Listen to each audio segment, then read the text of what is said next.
Ladies and gentlemen, welcome to another episode of the No One Asked for This podcast. We have an incredible person who I feel like I've known for years at this point because we had one conversation on your podcast and all of a sudden now we're like texting buddies. We're like ranting about things for no reason. We have someone who is an educator, a speaker, a comedian, a content creator, a professor. And I was saying this before, I've never felt less successful or like less accomplished than when I was writing out the list for like stuff that you've done. But that's beside the point. We'll get into my like daddy issues later. 1.2 million followers across platforms, a powerhouse. We have Andrea Forcum. Welcome, Hi. Andrea. Thank you. Who asked for this podcast? Literally not a single person. Literally no one. And here we are. Look at us. Yep. Oh my God. Oh yeah. Every time that I say that little intro, it's gotten progressively more insulting. Yeah. And it's funny because like I posted one on YouTube a couple weeks back with my adopted daughter. Have I told you that story? I've My seen student. I've seen tidbits and I haven't watched that episode yet, but I did see tidbits. So what's the lore attached to that? Okay, so Emily is like one of the best people I know. She's like what I want to be when I grow up. And she was my student when I was teaching 12th grade and she graduated. And while she was in my class, we had this like really funny dynamic where she actually wasn't put in my class. Okay. So for the first half of the year, I would have these students come in into my classroom for lunch because the lunchroom is just like, it's a nightmare. Right. So I'd have students come in and she was like one of these groups of people who, even though they weren't my students, it's better than, World War III in the cafeteria every day. So she'd come in and she would like hear me talking to my students and she'd realize that it's just like, it's mellow, like it's funny at times. Like sometimes the students are roasting me, sometimes I'm crying, but she would come in and in these moments that she was in my class, she realized that like she wanted to actually like be my student. So she actually signed up for an additional English course to be in my class. Oh my gosh. It doesn't hurt that she was taking AP Lang while she was taking my class. The girl's a genius. Yeah. Okay? She had a higher IQ in 5th grade than I have right now. Like this girl is a genius. And like, that's why like she enjoys reading. She likes talking about literature and writing. So she came into my creative writing class and she wasn't worried about the work, Right. like she can write a 5-page essay in 2 hours. Right. And, but she took it upon herself to like become like really friendly with me. And we just like realized that she like a lot of high schoolers just needs somebody to vent to, and just like kind of shoot the shit with and just chill. And I realized that she saw all the stuff that I'm doing on TikTok and talked to friends and all this, and she started her own page. I would like you to know that her goddamn page has, give me 1 second, Mr. J's adopted daughter, Mr. J adopted Is that child. her name on there? So her @ is like @ just a little nobody. That's what her TikTok was before because she's like in her like phase. Right. Yeah. But her name on social media is Mr. J's adopted child because my students have this thing where if they enjoy being in my class, they're like, you're now my father. You're going to adopt me. And now like they play that out. She has 915,000 followers. Oh my gosh. And you know what she posts? She posts just videos of me. Some of them are me in a George Washington wig. Nice. Some of them are just harassing me and not leaving me. Like it's the videos that'll happen during like my prep periods where she has a free period too. Yeah. But all this to say, she now has a significant following on social media and people are obsessed with her. She has what I can only describe as a cult. Okay. I love it. And these crazy followers. And she came on the podcast. What the hell was I talking about? Oh, she came on the podcast and I asked her, I don't know what she said specifically, but I was like, Emily, who asked for this podcast? And she was like, Mr. J, not a single person would ever ask for this podcast. Oh gosh. And I was like, I think the problem is your frontal lobe isn't even developed and you realize that, you know? Right. But then you Right. look in the comments and they're like, am I wrong? Because I kind of did ask for this podcast. So it's Right. funny. It's developing like two equally strong sides of the world where it's like the people who genuinely are like, dude, we can't listen to you ramble for another hour. And then the side that's like, I can deal with it. You put a Lorax costume on and talk for an hour. So I love it. I love the introduction. It really it hits home. Right. Andrea, Yes. I need to know the lore because as I said Okay. before, like we now have met virtually twice. This Yeah. is time number 2, okay? Right. And I feel like we're already very friendly, but I feel like I need to actually know things about you because all of my friendships are very like I know everything about them on the screen. Yeah. Okay? But talk to me about like cuz you obviously spent a lot of time in education. At what point was it I feel like every teacher kind of has that moment where they're like I could do this. What was it Yeah. for you? So weirdly, it was before I actually got into a real classroom. I was working at Wegmans Food Markets, which you're from Boston, so you are probably familiar with Wegmans. It's Of course. fantastic. Love Oh, it. it's amazing. It's the best. And I was living in Virginia at the time. I was getting my degree in English and I got a job as a service team leader, which is like a front end manager type thing. And they put me in charge of training all of the cashiers. And I was 22, I think, when I started doing this. And Sick. yeah, and I'm working with all of these teenagers because cashiers at grocery stores generally tend to be a lot of teenagers. And so I'm just working on training them for the register. And I start remembering all these things that my teachers did. So I don't know if you ever got to play like the fly swatter game when you were in school where you like put up like a usually it was for vocab, like you would have a vocab word up Yes. there. Yeah. And everyone would have a fly swatter and whoever hit it with the fly swatter first would get the point. So Yeah. I I did that. remember we were playing that in class one day and I smacked the shit out of somebody, like my Yeah. classmate of mine, and then they got rid of it. Yeah, it devolves very quickly. I didn't do it for very long as an actual teacher, but when it was at the grocery store, it was fine. And It's a good I idea. right, and I put up like the produce codes so people would memorize the produce codes because if you memorize them, you could ring up faster. And so I started with that, and I just remember thinking like, this is so fun. Like I'm getting paid right now to play games with people and teach them something. How awesome is that? Um, 100%. but at the time I was like, I don't want to be a teacher because I want to make money, right? Like I know Fair. teachers don't make enough. And so after I graduated, I went and became a tech writer and I was the worst. And I think people think I'm exaggerating. I was the worst tech writer that has ever existed. What does a I, tech writer do? oh my God, I worked for a government contractor and, Trauma. okay, number one, undiagnosed ADHD. I was The in gift that keeps on giving. gift that keeps on giving, right? So I go from working in a grocery store where it's very fast paced, where I'm talking to people all day, everything's different every moment, to sitting in a desk in an office building where everyone who works there is miserable. I don't know a single person who was like, I love what I do. Everybody's miserable. And I get hired because my husband knew somebody at the company and they're like, well, she's got an English degree and I'd graduated. And so they hire me and I have to sit in meetings with government people and talk about weapon systems and write down the things they say for the weapon systems and take down action items. And I Ooh. was so bad. And then if there wasn't a meeting, then I was like looking at reports and editing the Yeah. reports for grammar. It was so bad.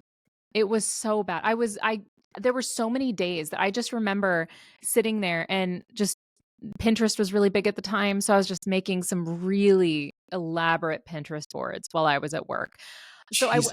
I was like, I can't do this for the rest of my life. Like, because there were people there who were miserable who had been there for like 25 years. And I'm not the person that's like, if I don't like my situation, I will Yeah. be doing things to change it. Thank Um, God. yeah, because I'm like, I don't want to be that. Like, they're so Yeah. unhappy. Like, why are they still here then? So I went back to school. I started the licensure program to become a teacher, and I was 1 year in, and I was terrified I was gonna get to student teaching and would have to work for free because I was already married at this point. We had a Mhm. mortgage. I'm like, "I don't know what we're gonna do." So I started just stalking every single principal in the area. I would send them monthly emails saying like, "Dear Principal so and so, I am Andrea, and I would love to be an English teacher at your school. Don't have my license yet, but I would love to work with you because of It's gonna look reasons," right? great. Yeah. So I finally wore one down enough and they hired me on a provisional license. So I worked there. Solid. My very first day teaching was the and I'd never subbed, I'd never done any of that stuff. Kinda like you where I like kind of Yeah. thrown into a classroom before I was actually ready. And I started teaching in 2013 in Virginia. And I literally remember my very first day standing in front of the classroom and I like the adrenaline kind of had worn off and I sat down at the end and I was like, that was so much fun. Like Yeah. genuinely, and all we did that day was of, like, the syllabus get to know you stuff, but I'm like, this is such a fun job." I'm like, "This is 100%. amazing." So it was one of those that just it felt, like, very natural for me to be in the classroom and to work with students and all of that. Yeah, I mean, I okay, there's so much that my ADHD needs to unpack with that, but I wanna start off with the tech writer spot. So you were a tech writer for the Uh, government with, yeah. like, a focus on what, Weapon guns? systems. There Weapon was a yeah. specific gun. I probably shouldn't say what gun because Yeah, although probably not. I had a security clearance. So I had access to like the nation's secrets, but I want to be so abundantly clear that if I ever decided to like go against our wonderful nation and be a spy, even if I wanted to, there's not a single piece of information someone could have extrapolated from my brain that would have made sense. I probably cost that company money because when they give you this report on how the weapon systems work, you have to edit for clarity to make it make sense. But I don't understand the words, right? So they're like talking about how, there's this wear on this part of the gun and all of this. And Yeah. I'm like, sure. Like I probably set us back a little bit with my editing because I'm like, that doesn't sound right. Let's rephrase it. And they're like, that changes the whole thing actually. We're gonna have to retest. Like, I mean, like well, hold up real quick. Welcome back to the No One Asked for This podcast, where Andrea is gonna let us know our nation's secrets. It's gonna be right, beautiful. Yeah, right. you don't strike me as a does this one come with a scope type of person. Mm-mm. So that's it's a crazy job. It was That's an wild. And absolutely crazy job. I was truly so bad at it. And I remember I would just get up from my office seat and I would walk around and I would just visit. I would just vibe with everyone else, just checking in. There Yeah. was like a vault you had to go into to do some of the work because there were some computers that were like classified. So I'd have to go into the vault just to shoot the shit, just to be like, what's up, guys? What are we doing in Andrea, here? I'm making the entire rest of this podcast. The only goal is for you to accidentally drop a government secret. We are I going would to make it happen. That is a crime, actually. That is 1,000% a crime. I would go to jail if that happened. So let's not. There's no such thing as bad publicity. I think that might be. I think maybe going to prison, federal prison for spilling secrets, that might be bad publicity. Andrea is not just a friend of the show. She is a loyalist to the point where she went to jail for virality. I honestly, I would put that on every newsreel I could find. Yeah, I would be But able to view it from my prison cell. all that to say, I think it is kind of beautiful because you mentioned something while you were talking. It was just like, you're not the type of person who could just like sit around at a job and just like pretend to be happy. Yeah. And I also like in education, you see people who have been there for years and years and years. And I think the thing is, the people who are like really just like so depressed after 40 years of teaching probably were not all that happy for those 40 years. Yeah. I think that the people who get like that far into veteran teaching and they hate it, it's probably because you haven't liked it for a very long time. But I'm a very firm believer in this piece of advice that I think the first time I heard it was from my brother. And it's not like he came up with it, but I just heard it from him first, where it was like, I'll never take advice from someone who's not in a position that I'd like to be in at some point. Yeah. And I Yeah. was like, all right. And he told me, he was like, look around. He was like, if somebody's offering you advice on something or like trying to tell you how to change what you're doing, look at their life. Are Yeah. they happy? Are they complaining about their job 24/7? Are they complaining about money? Are they complaining about having time and being able to go on vacations and enjoy their life? If you hear something and it just doesn't sit right and you feel like that's not where you want to be, you get to choose what you hear, Yeah. and you get to 100%. choose what pieces of advice you actually employ, because there are people with so many different experiences and perspectives. And I'm 28 now, Yeah. like I should be taking in all this information. But the fact of the matter is, I'll talk to anyone. I love talking. We've been through this. I love a good talk. But I I am at a point where I will not take advice from someone who's not in a place where I want to be at some point. Because Yeah. especially from like a creator side of things, it's important who you get advice from, Mhm. because there are people who have been doing this for so long that it's like their advice actually really helps. So I'm very glad that you got to that little through point. During your time as a teacher, there's something that I do on my YouTube and on my TikTok and all everything, something that I just generally do, where I let people from around the world write in horror stories from their classroom. Sometimes it's mostly teachers writing about like horror stories from inside their rooms. A lot of the times it's also students writing from their perspective. They are friggin' hilarious. I've even gotten a couple principals. I've gotten a couple janitors who have been cleaning and witnessed something in the wrong room. I have a couple stories that I want to read to you, and I want to really test your educator brain and figure out what you would do in this scenario. But before we get to that, is there a horror story from your experience that stands out to you? Yeah, so it's funny because it also ties in to things just going super viral because one of the probably most mortifying things I've ever experienced as a teacher was also a story I told online that ended up just crazy going viral. 13 million. Yes. Yes. This was the one I was going to say. The first time that I saw your page was from that video, and I was like, damn, Really? she The has gone through it. it's the under the desk with the blanket story, that one? The one that was like, the kid took out like 7 vapes and was like, do you have to write me up for these? Oh gosh, no, see, Is that's a that a whole different different one? one. That's a different one. Yeah. Andrea, you're a cornucopia of trauma. Please, So let me hear it. yeah, so the very and this was years ago, this was, like, the first school I worked at that I experienced this, but this was a story I had told on TikTok, and it was the first video that did, like, super well. But basically, I was walking around and I was reading something to my class, and there was this couple that used to date, and they were how sometimes when couples break up, they, like, literally pretend the other doesn't exist? Um, Sure. this was the type that they would kinda yell at each other sometimes, but at that moment, they were not talking to each other, they were mad at each other, and so I was like, "Perfect, I'm gonna sit you guys by each other because if I don't, you guys are gonna be talking loudly about each other to other people. So I'm Uh, gonna sit you guys by each other." And I was walking around, I'm reading aloud to the class, because I was, teaching English, 12th grade English, and the girl in that relationship, she was one of those girls that how there's some that, like, always bring a blanket to school, right? Like, they have the blanket wrapped around themselves, they're, like, walking around in their slippers, they're not 100% sure that they are out of their own home. I Um, don't think I've experienced really? this. You've No, never had a because student with a blanket?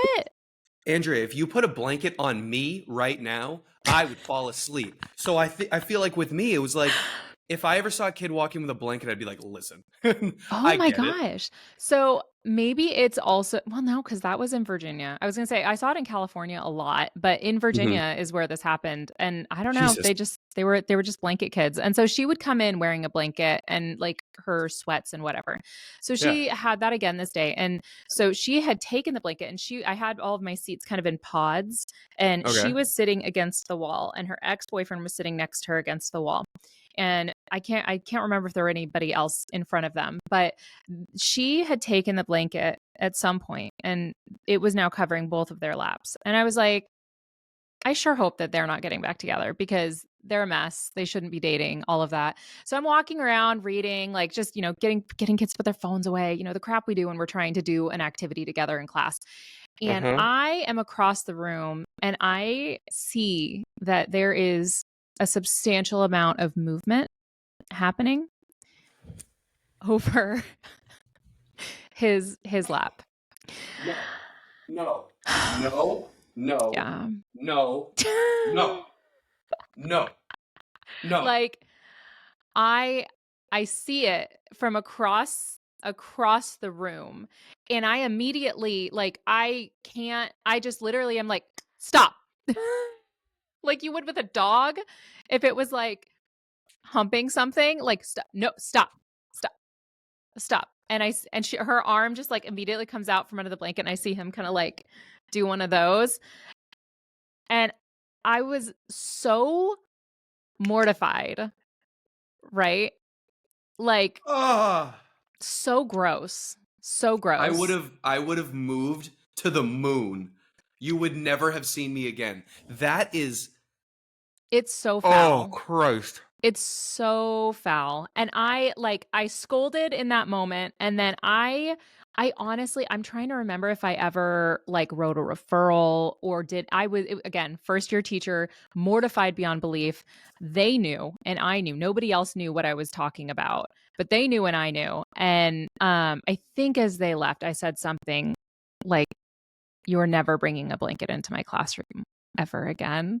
And we kind of just left it at that. I will say it was Uh seniors in spring, and so they were both 18. Did not oh make it Christ. less disgusting to experience from the perspective of a teacher. When I shared that online, it was mortifying how many people were like, "Oh yeah, remember so and so in second period and her boyfriend, they would do that all the time." Like there were so many people that were like, "Yeah, I have a personal memory of a kid doing that in class."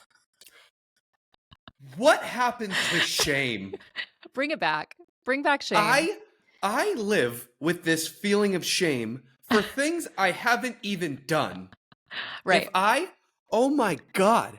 Listen, Horrifying. okay, this is a lot to process. Yeah. Um okay, so Mhm. I didn't think you'd come out swinging with hammers. Yeah. Um no pun intended there. Everybody who's watching this, stop it. Damn it. Okay. So, what what book were you reading? Was it like an erotic book No. or No, no? I Okay, good. think, let's see, this would have been 12th grade English. We did a lot of old English, so maybe we were doing some Oh, Beowulf. oh shit, not Beowulf. Oh god. Who can possibly who can possibly get turned on during a vocal reading of Beowulf? I could not tell you. And I mean, we were reading a version that was like very dry anyways. And who knows, maybe he had his Uh, earbuds in so he could drown me out. But no, no. Well, oh Christ. When I tell you if my father or mom, pick one, they could both kick my chest through my back. yeah. When I tell you that if my mom ever got a call from the school and was like, "Hello, Mrs. Jakowski, we're regrettably informing you Mhm. that your son was getting tugged on under a blanket in class Mhm. by his ex question mark while Yeah, I was reading Beowulf." yeah. So one of the reasons I felt like it was a safe bet to put them by each other is because he had another girlfriend at that point. Like he had moved on. So he was cheating on his girlfriend with his ex in my class under the blanket. Yeah. Okay. Mhm. Okay. Okay, my turn. Yep. What you I got? know I'm not gonna friggin' top that. Jesus Christ. Yeah. Okay, well, this was so much fun. I'm so goddamn glad I asked you to bring a horror story. You're not done though, because if that's just like your first one. Okay, Mhm. so I want to read some of the ones that have been sent in to me Okay. because some of these, listen, they're not like, brazzers, but I think that they get up there. Okay, I love this one because I just think it's like it's just absurd. This one got sent in from Daniel in Michigan. One day in my 5th year of teaching, we had just started the school year, and we had a brand new principal. He seemed like a good guy. He was nice, pretty professional at first, and he always checked in to see how we were doing. Then October rolled around. It always happens in October. Everybody Always. goes Yeah. off the rails. If you're going to go off the rails, it's going to happen in the first 2 months. Yep. The school is getting a lot of heat because of a recent problem with drugs in the school. He said, I teach in a public school in Florida. It's sadly very common here. After the scandal, my principal started acting a little differently. His daily check ins with teachers started to feel desperate. During one check in, he didn't even ask us how we were. He just peeked his head in the door and he said, Are they watching us? Oh my God. This Before poor running, principal.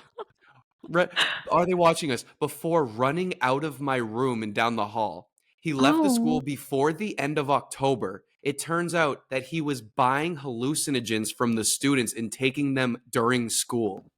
Oh my God. Can you friggin' imagine you're teaching a class, ready? And then all of a sudden, the leader of your school does this. Are they watching us? Can you friggin' imagine? I would have lost my goddamn mind. Absolutely not. I cannot fathom. And I've had some wild administrators. I had one who called me Amber. I think it was Amber the entire time I worked for him. Even at the goodbye ceremony, you know how like if you leave a school, usually they'll have like a little end of year sign out, do this stuff, and they'll say goodbye to Yeah. the leaving faculty, right? So he calls, he's like, okay, guys, we got a couple of great faculty leaving us, unfortunately, this year. We're gonna really, really miss Amber, that's gonna be leaving. And I was like, Oh, is it me? oh Because God. well, he was like a football coach kind of a guy, so he always called me by my last name. And so he was Sure. trying, I think, to be more personable and was like, Amber is unfortunately leaving us. And I'm like, you should have just stuck with the last name. It turns Yeah, out honestly, that was a better choice. with all the love in my heart, can I say that if I had to guess your name, you Mhm, do mhm. you kind of fit an Amber. It's not an offensive name. I don't It's not like mind it's a Amber. bad name. It's not Yeah. like he's calling you Derek, All the It Derek's it listening could right be now are worse. like, screw you, man. One of my good friends from home, his name is Derek, and I know he's gonna watch this. He's gonna be like, "What the hell, man?" Oh. It's Yeah, too funny. Amber's not a bad name. It was just so No, funny because it's he was cool. like in the middle of saying how greatly I would be missed, and then he didn't even know my first name. But you know how Oh, football coach principals are. They just go by last name. So he'd always been calling me Forcum, which yeah. already is a chat. Like my last name, I married into it, so I am very, very, very aware of the spelling. Literally the first time I met my husband, and Oh, I'm found out his so last glad you're name. saying this. I'm so glad that you're bringing this up because I wasn't sure how I was going Oh to my because I'm just gosh. thinking, listen, Yeah. there's nothing wrong with it. Uh, You already mhm. know that. I know Yeah. that. Mhm. But as a goddamn teacher As a teacher. It's rough. of It's of rough. of High schoolers. seniors, Mhm. oh Yeah. Christ, toxic. Please just can you just give me the lowdown on that? Like, how did that happen? Yeah. Yeah. So when I met my husband and I found out his last name and I found it spelling. So if anybody who is unfamiliar, my last name is spelled Forcum. And when I spell it for people, like if I'm calling someone and I have to say M as in Michael at the end because people will automatically say N and I have to say no, M. And they're like, N? Like no? Please no? Mm-mm. And I'm like, No. no, it's CUM at the end of my name. Thank you so much for making me repeat Oh, it 4 times. Yeah, no, I made fun of I made fun of I was like, you went to school with that last name. That's embarrassing. And like I met my that's a husband when tough I was one. yeah, I met my husband when I was 19. We were super young and I was like, that is an embarrassing last name. School must have been rough. And not realizing I was going to take his last name into schools. And Oh, so karma's so real. it's so Oh, that's bad. crazy. It's so bad. And Jesus. that first group of seniors, I was so scared before the first day. And I'm like, okay, Sure. I don't want to be the teacher that goes by like Miss Andrea. Like I get the ick with that, Mhm. Yeah. like I just like I already was 26. I didn't want them and I was teaching seniors and they would keep students up until the age of 21. So Mhm. potentially I would have a student that's only 5 years younger than me in my class. So I'm like I need to put some separation here. And I'm like 100%. Mrs. F is not great either. And I'm like, once they find out my last name is Forcum, it's going to be worse if I've hidden it. And so I'm like, you Yeah. know what? I'm just rip off the Band-Aid. And I remember on my first day teaching, I was literally like, this is how we spell my name. I already know. We already know. Like, we don't need to make it a thing. And to my shock, there wasn't a lot. And I asked my students later, and like actually one of the guys, he's a big influencer with like car stuff. Um, Sure. he's amazing. I adore him. And A he, former student of yours? yeah, yeah. Sick. That's His so his cool. yeah, his name's Aiden. I'm trying to remember his last name, but he's amazing and he does like Yeah. car stuff. And he commented because I recently came out and like talked a little bit about my last name. And I asked him, I was like, do you remember kids making jokes? Because I don't remember. And maybe they just didn't make it around me. And he's like, I mean, like sometimes, but most of the time people were like, it's just too easy.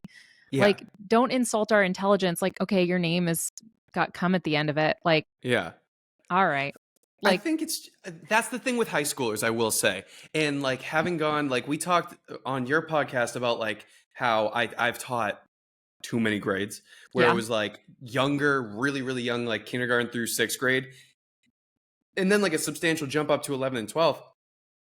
One of the things I notice is that it's like people say which like group is easier. And I think the thing is it's like you need to pick your battles. Do you want little annoying things 400 times a day? Go into elementary. hmm, Do you want much bigger problems but much more spread out?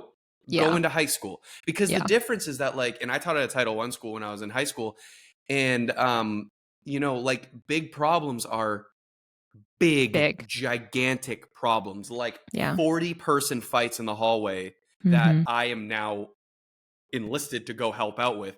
Kids Right. kicking through administrator doors.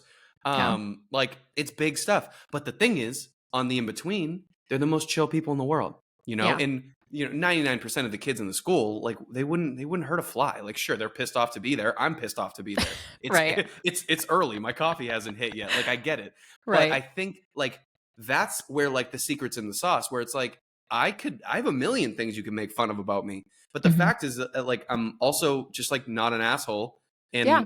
I'm chill and I understand that you are like going through this and that. I would bet that just based on the two times that we've met, that one of the biggest things that kept them from ever needing to make fun of it was just the fact that you're like a cool person, Yeah. and It's the they relationships know with the that they don't need kids. to. Yeah. Exactly.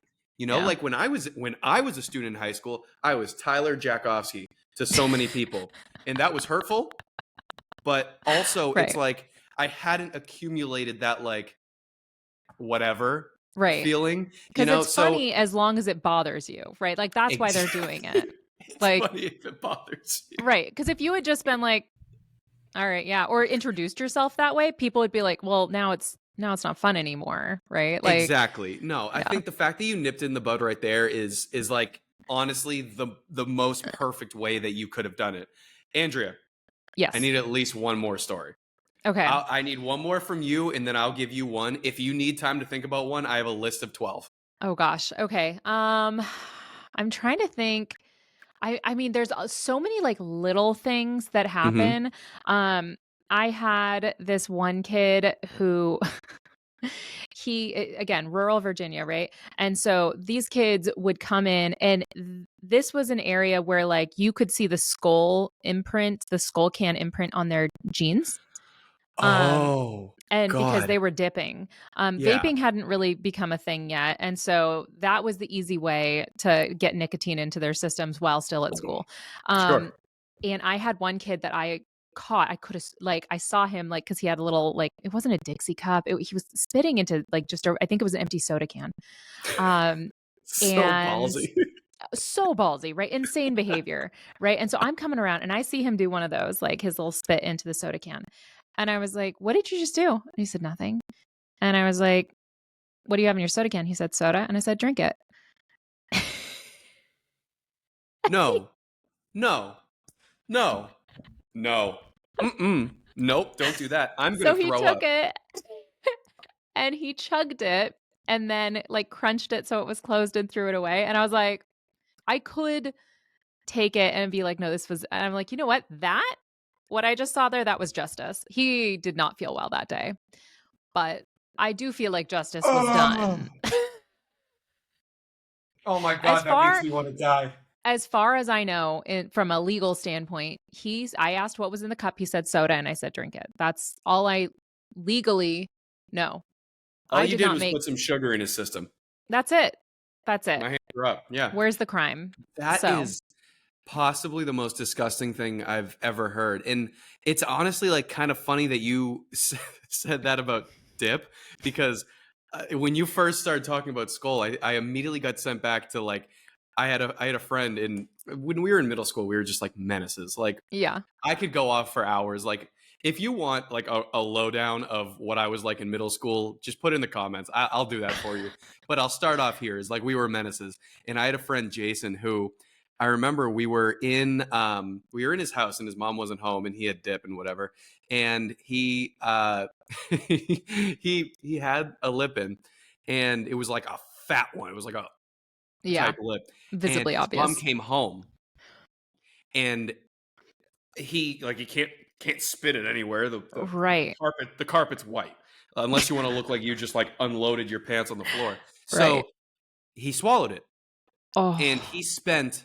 So his mom came in, and I think like she always like the moms in the area. They did this thing, and it was genius, where they'd come into a room and they'd wait there for you to like kind of out yourself on the thing that you're doing wrong. right. And I watched this child's face turn pale white because he had just swallowed like probably 6 grams of dip.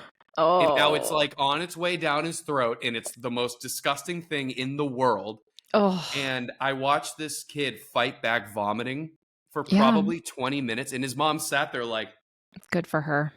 honestly, a badass woman. I Yeah. have so much respect for that. But then the minute that she left, he was like, "We're gonna go for a walk," and then he went outside and projectile vomited like The Exorcist for probably 60 seconds, just Oh my gosh. like the whole time. It was the funniest thing I've ever seen. But you're right. Somewhere in those stories is justice. I Yeah. bet that kid's never gonna do that again. I was gonna say, I bet next time if he's gonna dip, it's gonna be a little tiny bit, and he's A gonna hundred make sure his percent. mom's not coming home. Also, now the problem is that they have like the dips that you can just swallow it. That's the main issue right now is Oh, that you like froze. you can just have the lip in and just swallow whenever you want. You froze for a second. I missed. You froze for a second too. That was weird. Really? Am I That's back right now? I have you are back right now. And I heard you say that something about like you can just swallow, which is a weird place to come back in. Hate that. Hey, hi. Are you talking I about hate like the that. Zins? Yeah, Like, so like the one okay, the dips that you don't have to spit anymore. I got a gotcha. story for you. Okay. There was one that got sent into me. Um I got what was it? Okay. So this one, oh, this is beautiful. You said you're in Indiana? Yeah. This is from a teacher in Indiana. This is beautiful. Amazing. This one's from Adeline in Indiana. Okay. I have an enormous speaker in my classroom. Great choice. As incentive for my students to finish their work, I'll choose one student who's been really good to be our DJ. We were a couple months into the school year, and there was one student who hadn't been the DJ, mostly because he's always causing problems in the classroom, and he's probably finished one assignment in the last 6 months. However, one day he was feeling productive and did a really good job in class, finishing all 3 assignments. So I let him be the DJ, and he hooked up his phone to the speaker. He was playing music for about 15 minutes, and it was going perfectly fine. It's important to add that my students know they're not allowed to listen to anything that swears. Unfortunately, this kid forgot that rule. A couple of minutes went by, and I had the vice principal of our school come by to ask me a question. While we were talking in the hallway, a new song came on. What was coming blaring out of my speakers at max volume other than WAP by Cardi B? Oh, God. I was so oblivious that I almost started singing along while in conversation with my boss. Can you imagine if she had? Oh my Get gosh. a bucket and a mop. Oh my god. Oh, And then she added, "We stuck to classical music after that." Yeah, I bet. What see, this is That's why we that's can't tough have though. nice things. This is why we can't have nice things, right? Like I have a Yeah, speaker, I bring an Alexa into my classroom, and obviously you can talk to your Alexa. And the minute that my students realize that like I'm not gonna make a problem about it as long as you're playing things that aren't gonna get me fired the minute that my boss walks in, we're right. cool. Like play Yeah, whatever. And I had this filter on it. Like teachers, if you're watching, you can put a filter on your Alexa so that it only plays the clean versions of whatever you request. nice. Okay. So do your thing. This is assuming everybody's bringing their Alexa into class, but like I've had a similar situation where like I'll be on the other side of the room helping a student, and a student will come up and be like, Alexa, play DMX. And I'm looking back and I'm Alexa, Alexa, do not play DMX. Like what what are you Alexa, like, no. please, anything but DMX right now. We can't have Where the Hood At blasting at 8:30 in the morning. Like that will not fend well for me. But no, Right. it's like it's kind of beautiful because the kids realize they're like it's it's like if you I said this to my students, especially when I was teaching in elementary school. I was like, you need to understand there's two versions of me. Okay. And I'm not just talking about my multiple personality disorder. I mean, like, literally, you're going to get one of two teachers. You're going to get fun, Mr. J, or you're going to get mean, Mr. J. And you are the sole decider of which one you're going to get. Yep. If we can get our work done, you guys are cool to each other, everything's going perfectly fine. I promise you, we will have more fun than you understand. Like Yeah. to the point where I threw parties at the end of the month if my students had a good month. Straight up parties, disco ball, okay? Like laser show in my classroom, Nice. lights off, blasting music out of my speakers. And I'm like, you need to understand, we can do this every single month. You'll think it's Christmas every single month if you can just chill. And Right. you know how many people I've just been like, all right, well, you didn't feel like it, so you're going to go sit in the office while we have a party. Yeah. Sorry. Like, that's the type of person I am. And it's like, choose who you want. Because unfortunately, and anyone who's been a student of mine knows this, like, I'm not a mean person. I'm not an aggressive person. But the fact is, like, I'll make you know you did something wrong. Yeah. I'll make it so known. And I love a situation where a student tries to call my bluff. I this is actually a bit I was planning on bringing to stage at some point, but it's like I had a student, a 12th grade student, who we were in class, and she was on her laptop and she was doing her work, and she was also like watching, or no, she wasn't doing her work, which is what pissed me off. And she was watching like Love Island. And Nice. I'm like, hey, your computer is 16 inches wide. I could see it from my desk. Right. And I was like, can you just turn that off and get your work done? Or meet me in the middle, get your work done, and listen to it in your AirPods. Right. Fair. We'll be cool. I'm not going to be mad about it because the fact is that kind of replicates the real world. Like I Yeah. listen to podcasts while I would always listen to podcasts while I grade papers. Yeah. It's cool. I get my work done. She looks at me and she's like, no. I'm like, all right, Cool. Cool, cool, cool. lit. Got it. I'm like, all right, so that was my first try. We're Yeah. gonna move on to try number two. And I was like, you're almost an adult. I am an adult. I'm not gonna treat you like you're a baby. Please don't make me file this because no one in the school needs to know that you're watching Love Island in class. And Right. she was like, do it, file it. And I was like, you're really gonna make me like do a file that has your parents on it? She Right. was like, she goes like this, stared down the barrel of my soul. Tell my parents, you won't. Oh, So I was I'm like, bu- oh. okay. Here's how this is gonna go. So I didn't say a word, right? I filed it, and her mom reached out to me, and I was like, reach out to me so we can talk about this. But I Yeah. was like, let's play this a little differently. I didn't even tell her what I was gonna do. The next day, she came into class, and in the back of the room was her mom, her dad, her grandmother, her grandfather, and her uncle. They brought in the whole lineage. And I said, all right, let's watch another episode of Love Island, shall we? Because you decided to call my bluff. I was not bluffing, I unfortunately love for it. you. So that's the thing with my, oh, thank you, love. Another coffee. Fantastic. But that's the thing with my students. They realize very early on, I'm much better at being nice and fun and down to Yeah. earth than I am at being mean. But I can be really mean if you force it out of me. And Right. it's just so much easier to not. Right. And I always hated that when like I have this vivid memory. There was a kid, he was going through all sorts of stuff at home.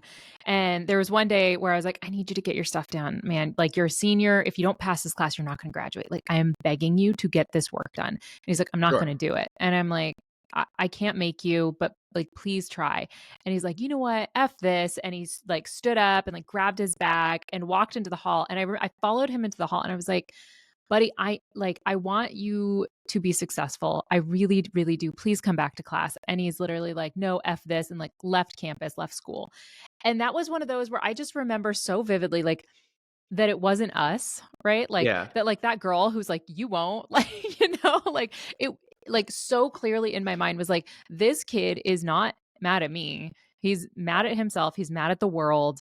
He is trying, he is screaming for help and attention from his parents and Yeah. he's not getting it. So he's getting Mhm. desperate, and A hundred I just, percent. it always was so frustrating. But I remember that day because that was the moment when I stopped taking it personally when kids wouldn't do their work or would just be like, whatever, I'm not like, I don't care. I'm like, Yeah. oh, like that's because you have a whole thing happening here. Like it actually Exactly. has nothing to do with me. And I think that that's like like the last school that I was at had a really amazing motto where it was based on a book by someone whose name I don't know, but it was like instead of asking like what's wrong with you, it's like what happened to you. Yeah. And Yeah. everyone has that story. But I want to sort of shift gears. Okay. One thing that I like to do on this podcast is I want to bring in creators who are obviously crushing it from a creator perspective. And I think that like content creation is, while it is a massive thing, I think that the actual idea of being a content creator is still very much in its infancy. And I Mhm. think that there are a lot of ways that creators who have a pretty substantial platform can give tips and tricks. Because if I could start all of my content stuff again, there are a million things that I would do differently. And like we mentioned before, you had a span of time where you accrued, what was it, like 40 million views in like, wasn't it like a week? It was so I don't most of it was within a week, but then over the course of a month, it like maintained kind of like had a crazy, crazy couple of months. This was like January, it was like beginning of December 2023 through like February. And I think it was like February was the month where I ended up getting like 40 million views on TikTok and Instagram also hit that. And usually with the platforms, you kind of get one. You usually don't take Yeah, off in the same way on both. And 100%. a set of videos in early 2024 just like skyrocketed. So I went from I think I had like 180,000 followers on TikTok to now I've got like 600,000 followers on TikTok. And same thing on Instagram where I was at like I think around 100,000 followers at the beginning of 2024 on Instagram and now I'm a little over 600,000.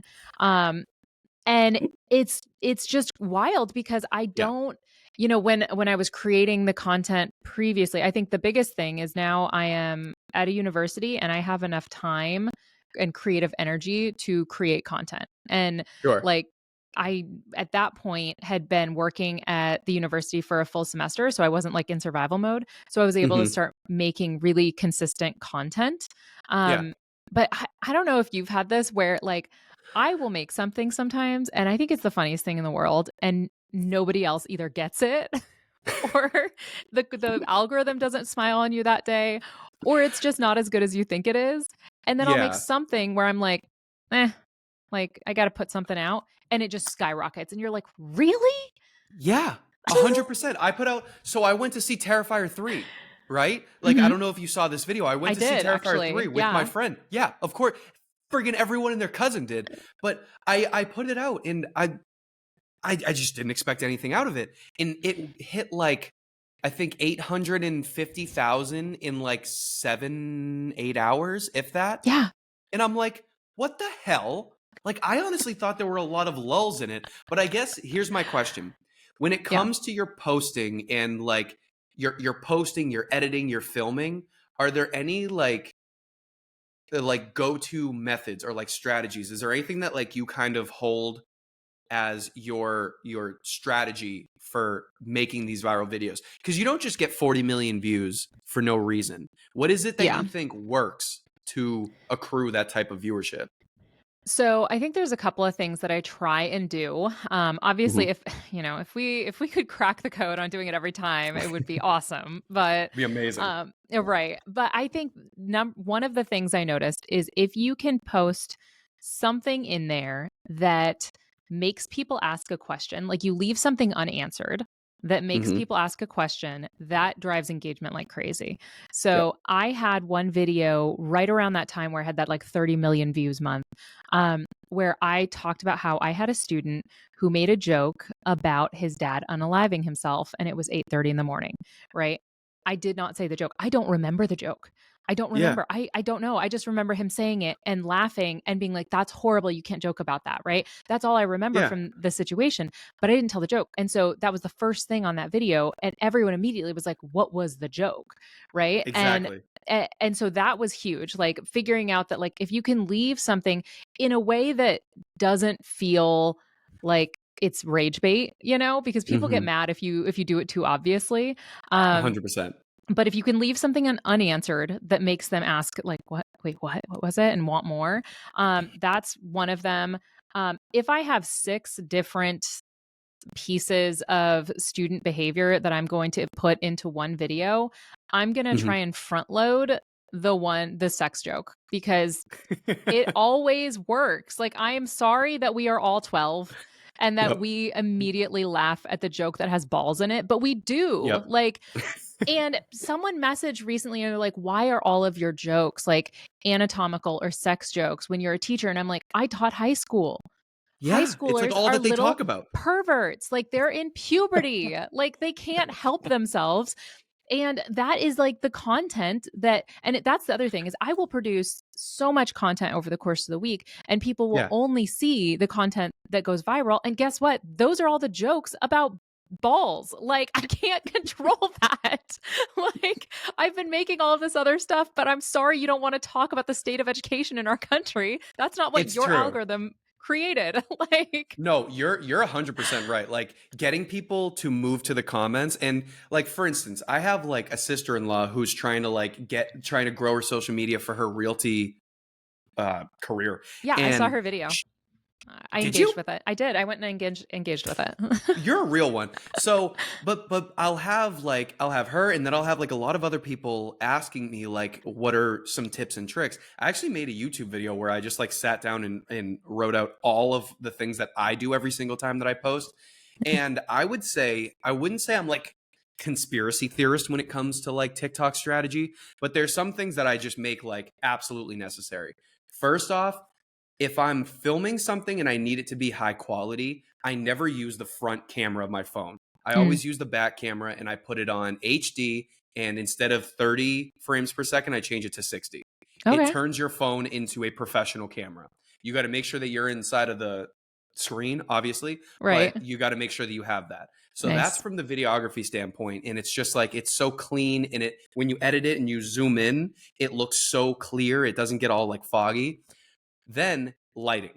Like I have two ring lights here. I have three more over there. I always aim straight at a window. Like the lighting on your video, it for me, especially like I'm so OCD when it comes to it. Like I scroll through anything if I think that my vision's not going to be like perfect. And I Mm. think that that's like an instinctive thing. It's probably a severe case of brain rot, but I think it is something that does pull in a good amount of viewership because people know that at least if they watch this video all the way through, it's going to be a high quality video. Have Yeah. you ever seen those ones where people are like, turn your phone and then you turn Yeah. it over and it's like this cinematographic masterpiece? Yeah. And you're like, how the hell did you get this onto my phone? Like Right. it could be a video of anything, but you watch not only does it get you to turn your phone, which everyone hates doing, you Right. watch 3 minutes of just like nature in like Right. a bear like shitting in the woods because it's this masterpiece.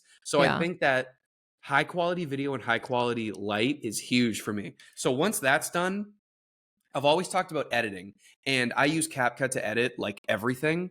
I Mhm. use Riverside when I'm editing like the podcast and all that just because it's easy. But when I'm on CapCut, my number one goal is to cut any level of fat out of the video. Yep. Any lulls that are not absolutely intentional comedic pauses, Yep. gone. Yep. And that becomes kind of tricky because on TikTok you can't monetize it unless it's past a minute. You already Mhm. know this.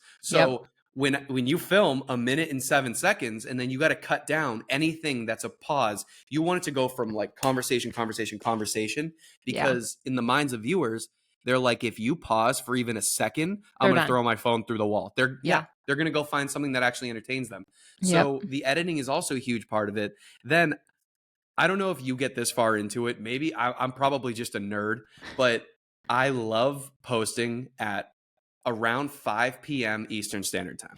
So I just Okay. had a conversation with a couple other creators about this, Mm-hmm. also teacher creators, because I am like a drunk baby when with posting. Literally the second it's done, I need to get it out there immediately. Like I don't care what time 100%. it is. I literally will just post whatever it is, whatever Mm-hmm. time.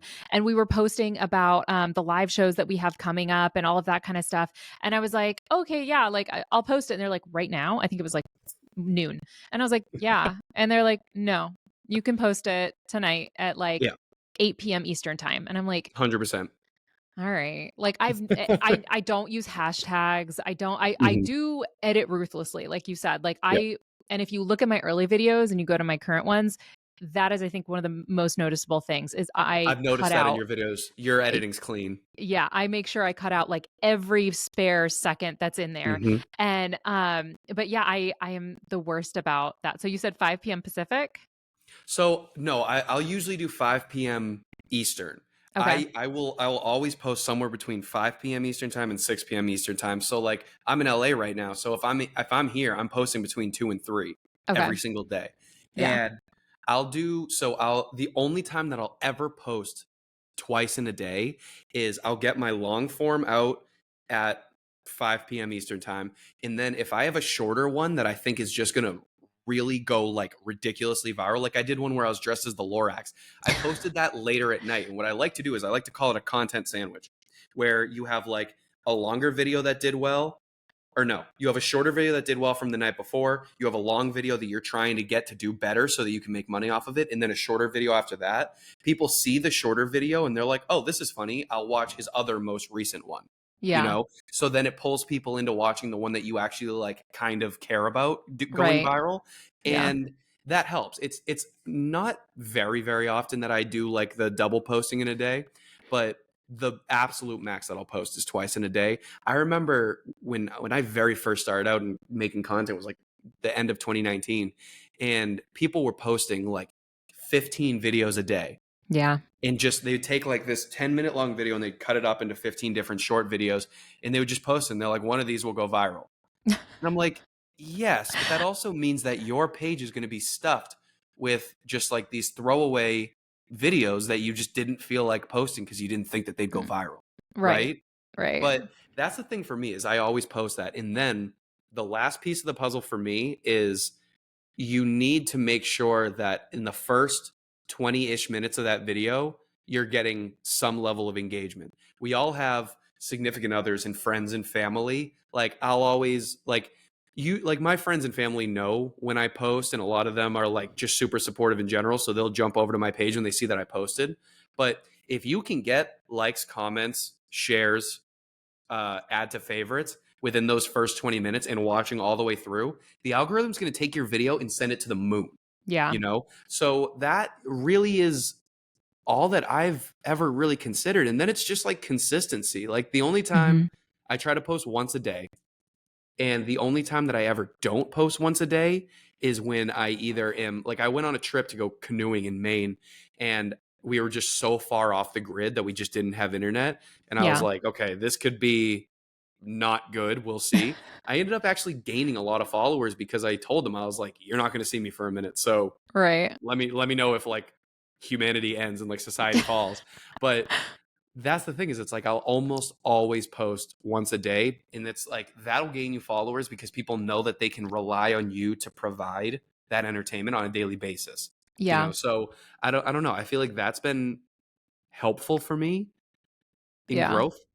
But what I do you try to post every day? I do. Yeah. So Mhm. in my initial like year of creating a platform and all of that, I was really inconsistent. And so my growth was really inconsistent. Sure. And then once I finally stopped making it negotiable, I was like, no, I'm going to post every day. And then the Yep. exception is on days that I don't post. And I'm Exactly. not probably as consistent as you, where like if I hit a Saturday and I'm just not feeling it, then I'm like, won't be posting. But then sometimes by giving myself the out of saying like I don't have to, that's when I'm suddenly inspired to make a video that I want to post, or my kid says something Exactly. funny or whatever. Because sometimes creatively I notice that by being told I have to, I then hit a creative block. So sometimes I'm like, you know what, Exactly. it's okay, I don't have to, it's fine. Like Yeah. the internet will still be there. It's gonna be, I've got a bajillion videos someone can watch if they want to. Exactly. But yeah, I do try and be consistent and do it every single day. I don't know if you've had Gabe Dannenbring on yet.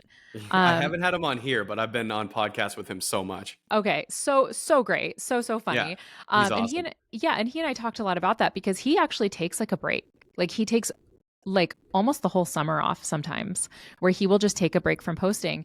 And that Yeah. like as a content creator, like like immediately made me panic. I was like, was it okay when you got back? And he's like, yeah, it was Yeah, it's fine. crazy. Like it was fine.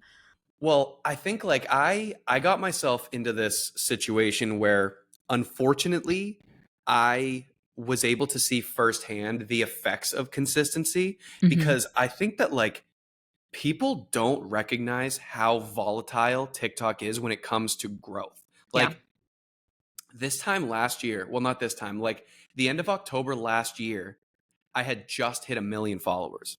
Mm, And right now I'm at like, I'm coming up on like 3.4. that's So I awesome. think that that's the reason why when I tell people like when you are consistent and people can expect it, like Yeah. personal, like Gabe does amazing. He Yeah. doesn't need to be a psycho like me. He's just himself. He's tall and handsome. He just does his thing, you I know? know. Pretty privilege over there with Gabe. And he's Yeah. also a I'm good on a person, which is a Such a little good rude. person. I He's such a know. good person. It's obnoxious. We went to a legacy event for this company that does like educational stuff. That's right. I Yeah, saw pictures of you guys. Yeah. he's the only reason I was there. He invited me. But then we Nice. show up together and it looks like I'm here with my dad, and he's like he's like a whole foot taller than me, Yeah. and he wears a suit better too. But I think like the reason why I am now in this process is because like it has worked for me, Yeah. and now I'm in this like I'm on this adventure of spreading to other platforms. Yeah. Like a couple months ago I upstarted my Facebook. A couple months before that I upstarted my Instagram. And the Instagram is, I came to find, just as volatile. Yeah. And And now I'm Instagram, trying to move into Snapchat as well. Snapchat is a weird one. yeah. And Instagram is the fact you've grown so fast on Instagram is incredible because Yeah. Instagram tends to be one that it can be very slow startup, but once you hit, then the growth can happen like crazy, super fast. And Yeah. I feel like when you post a video to Instagram, at least some of your followers are going to get to see it versus TikTok, where it's like it might be 1% some days of your fault. A And that is hundred percent. I am not exaggerating when I say 1%. Yeah. Like depending because TikTok every video has to stand on its own. Every single A one or hundred percent. it doesn't matter how many people love you. It doesn't TikTok doesn't care.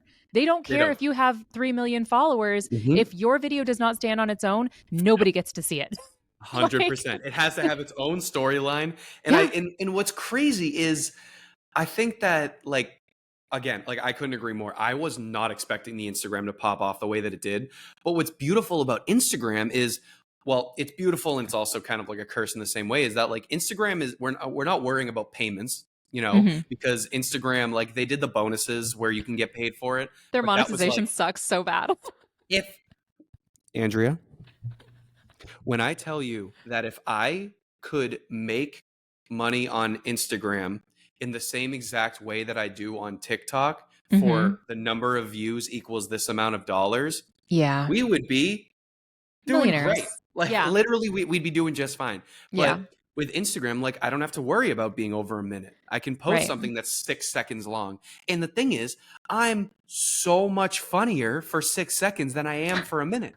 You know, Right. like in a lot of the content that gained me the following that I have came from those 15, 20, 30-second videos. And it Yeah. was kind of a shame because December of last year, like right around a year ago, they were telling us, they're like, listen, you're either going to switch to this beta program on TikTok or we're going to switch it for you. Yeah. And ultimately, am I mad about it? No, like it does fine, but like Right.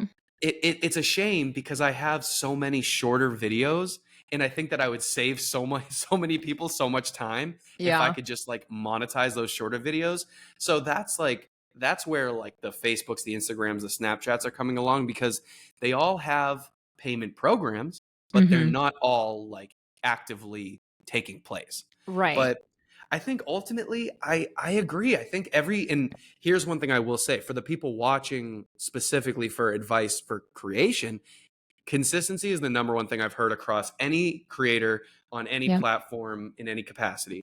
It's when you're consistent, people will consistently tune in and then they'll want to tune in without having to look for you. And that's what a follow is. Yeah. And I think that like if everyone's saying it, it's probably for a reason. Right. But it's an interesting journey. But hey, it brought us Yeah. here. It It's a did. beautiful thing. It did. And it is so fun too when you do get to kind of turn in like being a fan of someone. And then the parasocial relationships are so real. I'm sure you've experienced, we talked on my podcast a little bit about that, but like, it is really, really cool because I've had people who I've followed and I feel like I just like, I know them and I vibe with them.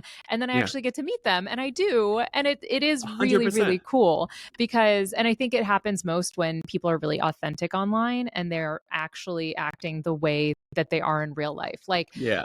I do people who have created their platforms off of being aspirational, I feel kind of bad for them because that has Mhm. to be exhausting when they meet people. Like what's her name? Nara, Oh, Nara the one Smith? who yeah, the one who talks like this and is like my Oh my god. husband wanted tacos, so I went and Yeah, and killed a her cow. husband's, like, Her. on her back naked. Yeah, Yeah, literally it's, like like, the craziest stroking thing you've ever her and seen. like koala. Yeah, Yeah. she's, The like, making bread, and he's like oh my god. and I'm Yeah, like, and like "Dude." that looks exhausting to be that person. Like is that I mean, poor one also, like not to mention, I burn cereal, so I don't know how she goes about she's like, "My husband wanted a Red Bull, so I went and found cow piss to make him a one from right. scratch." And it's like, Exactly. "Oh," I'm like you know, who but she's doing great. Like to be yeah, clear, that woman is she's doing crushing. fantastic. She's got more Yeah, money than God. 100%. But I just like for as far as like creating stuff, I do feel like when you are as authentic as you possibly can be, that is what people like. And I'm sure that you found this as well when you started creating content is like as a secondary teacher, when I started making content in 2021, I did Mhm. not see anyone who was doing what I wanted to do. I Yeah. couldn't find any creators that were Mhm. making funny jokes about what it was to be a high school teacher. And now Mhm. there are more, but Yeah. like uh, and partially because within the teaching profession there are a lot of districts that would be very upset with some of the stuff that I've talked about, and I was really fortunate 100%. to work in the districts that I did and now, being at a university. But I think that's another thing for content creation for people is like don't create a platform that you won't enjoy doing. Like Exactly. don't do that because if you don't want to be Norris Smith, like your life Mhm. is going to suck if you have to go and like gather weed every day unless you enjoy doing that, you know? It's Like true. it Yeah, and I think that you're absolutely right. I think that the people who I've met in person, like I was really really fortunate to be able to link up with like the board teachers situation yeah, and like they're cool as hell. they're super And fun. getting to meet them in person like Gabe and Brianna and Leslie, like I sit down with them and Jess, like I sit down with them before we start taping and we're just like best friends, Yeah. and it took absolutely zero time. My God, Shelby Lattimore, I haven't she was on this podcast. Shelby is awesome. Like she is genuinely just an awesome person, and I think that like arguably it was very similar to you and I, where it was like we got on the podcast, we started talking, and then we became best friends. yeah. And it was the same thing with Shelby, but I had met her when we went to the White House together, which was pretty sick. That's a Yeah. whole story in of itself. Next time you come on, we'll talk about that one. Yeah. But you're right.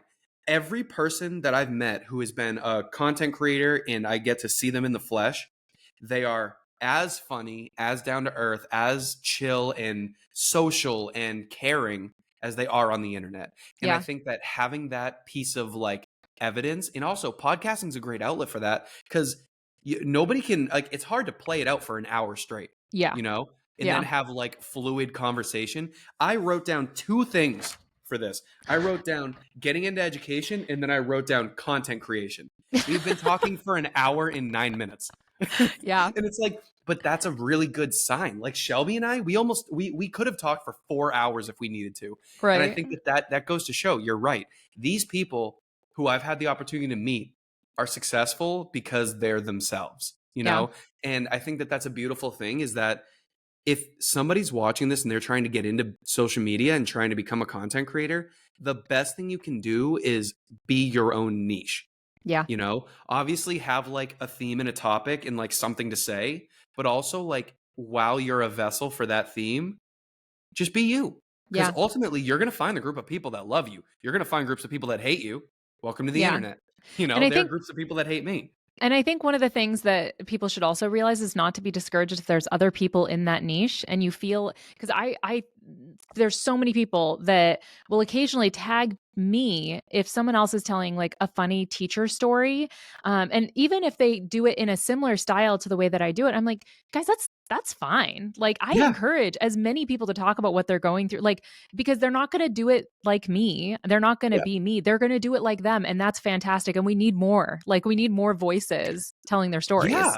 Not to mention like the niche that we're in, being like education focused creators, is like we expose the fact that like teaching is insane. Yeah. Everybody wants to go around every day saying like, "Oh, we need to pay teachers more." And you already know that I have an idea for that, and I'm not posting on this. Everyone who's You're listening, you've so heard this on close. 10 different podcasts. I got something in the works. Just hold out. DM Yeah. me on Instagram if you want to know more. But like everybody wants to go around saying like, "Oh, teachers deserve more money. Teachers deserve vacations. They deserve all of this." But they don't actually know what teachers go through until it's like a headline and a teacher cracks after 10 years of being Yeah. told that her forehead is a six head by high schoolers, you know? Right. Yeah. And that's not me speaking from experience. But We're it's like fine. we do a really good job of like exposing that and Yeah. letting people who otherwise would never be in a classroom see what it's like to be in a classroom through stories, through skits, through all of this.